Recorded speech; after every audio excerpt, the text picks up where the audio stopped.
নুৰুল হুদা নুৰুল হুদা নুৰুল হুদা কংগ্ৰেস হয় কংগ্ৰেস হয় কংগ্ৰেস হয়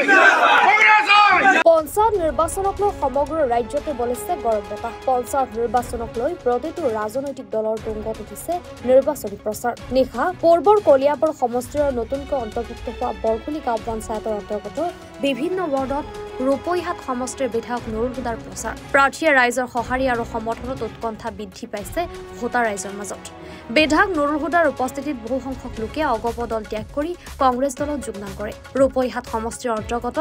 মাহেৰীপাৰ বৰখুলি জিলাৰ পৰিষদৰ কংগ্ৰেছ দলৰ প্ৰাৰ্থী মস্কুৰ হুছেইন আৰু বৰখুলি আঞ্চলিক কাউন্সিলৰ সদস্য পদৰ প্ৰাৰ্থী হিবজুল মুজাহিদৰ লগতে প্ৰতিটো ৱাৰ্ড কংগ্ৰেছৰ দলৰ দখলত যাব ইয়াত কোনো সন্দেহ নাই এই দাবী বিধায়ক নুৰুল হুদাৰ ৰূপৈহাট সমষ্টিত কংগ্ৰেছ দলৰ অবিহনে অন্য কোনো দল নাথাকে এই মন্তব্য বিধায়ক নুৰুল হুদাৰ পঞ্চায়ত নিৰ্বাচনত ৰূপৈহাট বিধানসভা সমষ্টিত বিজেপি অগপ শূন্য হ'ব কংগ্ৰেছ দলৰ জয়যাত্ৰা অক্ষুণ্ণ থাকিব বুলি মন্তব্য আগবঢ়ায় বিধায়ক নুৰুল হুদাই আমি বৰগুলি গাঁও পঞ্চায়তৰ 10 নং ৱাৰ্ডত আহিছিলোঁ আৰু এই 10 নং ৱাৰ্ডৰ যিসকল অগপ দলৰ কৰ্মী আছিলে তেওঁলোকে আমি আমাৰ প্ৰাৰ্থিত্ব প্ৰক্ষেপ কৰা গাঁও পঞ্চায়তৰ সদস্য পদৰ বাবে আব্দুল সত্তাৰ কাপলিট আৰু জিলা পৰিষদৰ মস্কুৰ হুছেইন আৰু আঞ্চলিক পঞ্চায়তৰ সদস্য হিজবুল মুজাহিদ তেওঁলোকক সকলোৱে ভাল পায় আৰু তেওঁলোকক সমৰ্থন কৰি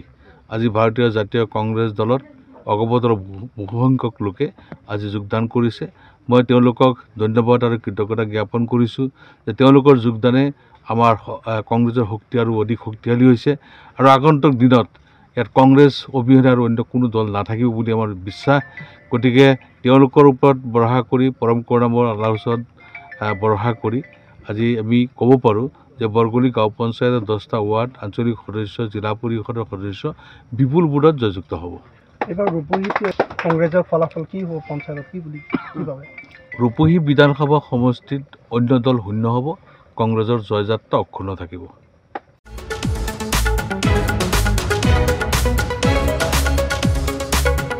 কলিয়াবৰৰ পৰা নেকিবুৰ ৰহমানৰ ৰিপৰ্ট এনি ভাৰত 24